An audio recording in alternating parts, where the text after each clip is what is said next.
I'm back on Reneth Heath today, or Rainworth Heath, depending on where you were dragged up in Nottinghamshire.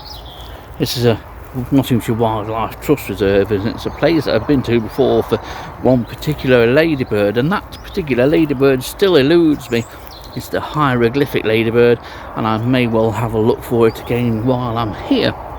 But the main reason I'm here is for a ladybird, but not the hieroglyphic.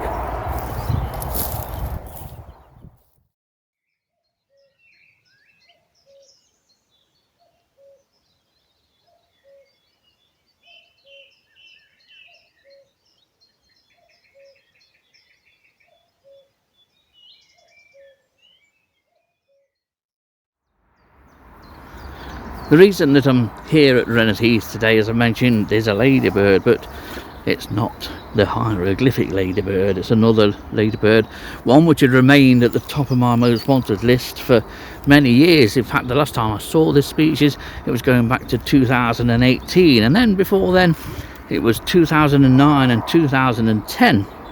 I had unfinished business with this ladybird, and you may have realised that I used the past tense there, because thanks to the marvels who are Nick and Samantha Brownlee, my wait is over.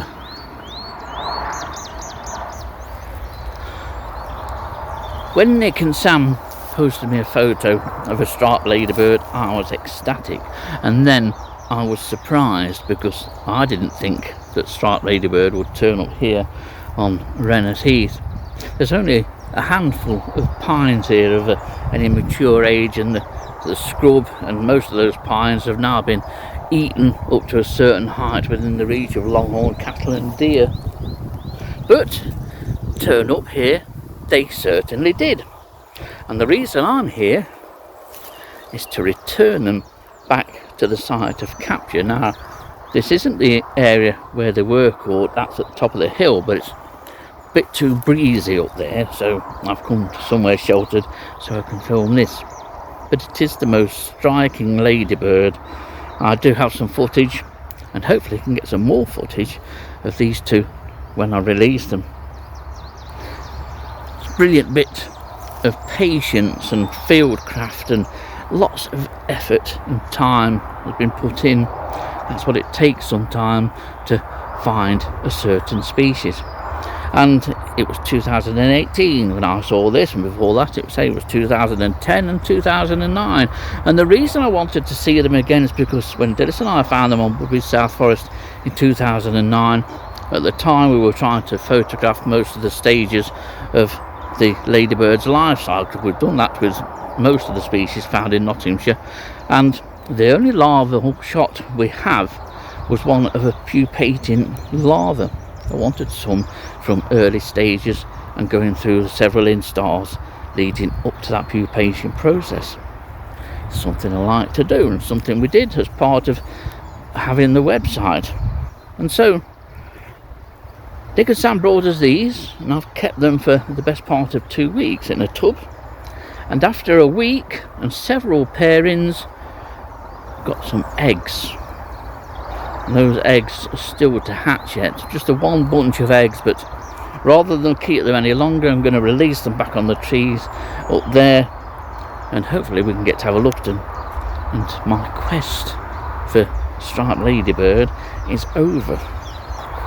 But it's just great to find a species which is probably more common than we think, but it's just finding them, getting access to them at the top of pines during the day. They will occur on birch, and as you can see there's a lot of birch here.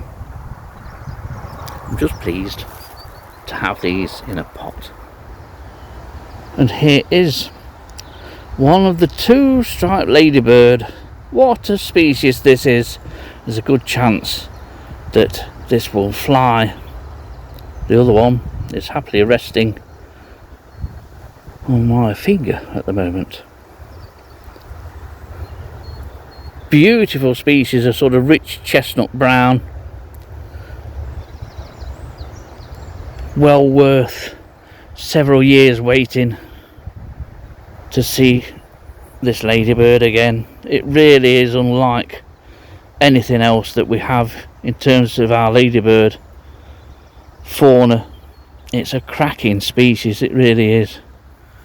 And you can see why this beetle derives its name. It's an absolutely fabulous thing. I love chestnut coloured beetles for some reason. And this is the most beautiful chestnut colour. And those few markings on the elytra obviously give the striped ladybird its name. What a beautiful thing. Unlike no other ladybird that we have here in Nottinghamshire and in the UK, as far as I'm aware.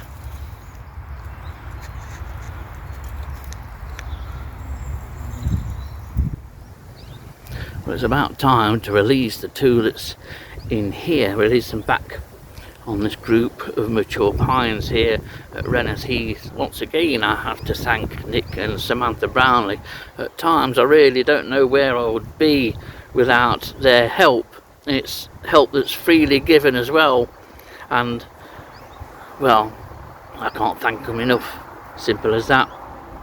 But what a species to find after all those hours of beating trees during the winter, those long sort of wet days of forlornly looking, trying to find this species. And then eventually they turn up quite out of the blue, and when you've almost forgot about actually getting one lands on the sheet, or rather two landed on the sheet of the beating tray. And how fortunate they were. I don't know which of these trees it was, but Nick and Samantha have gone on to find a third one only last week too, so it's obviously doing fairly well here. But why is it so difficult to find this species in Nottinghamshire with so much pine? But I think a lot of that is down to the fact that a lot of the scrub pine and the smaller semi-mature pines don't get a chance to reach maturity. So many are being taken down, and of course we have such large areas of commercial pine plantations. I think they're full of striped ladybirds. It's just that the trees are too high and we can't locate them, we can't get access to them. So nice that after many years of trying, finally being able to see and film striped ladybird. I told you it was something, and I still think it really is something. It's one of those insects that no matter how many times you see it, it still makes you go, wow. How many insects have the power to do that? Striped ladybird certainly does for me.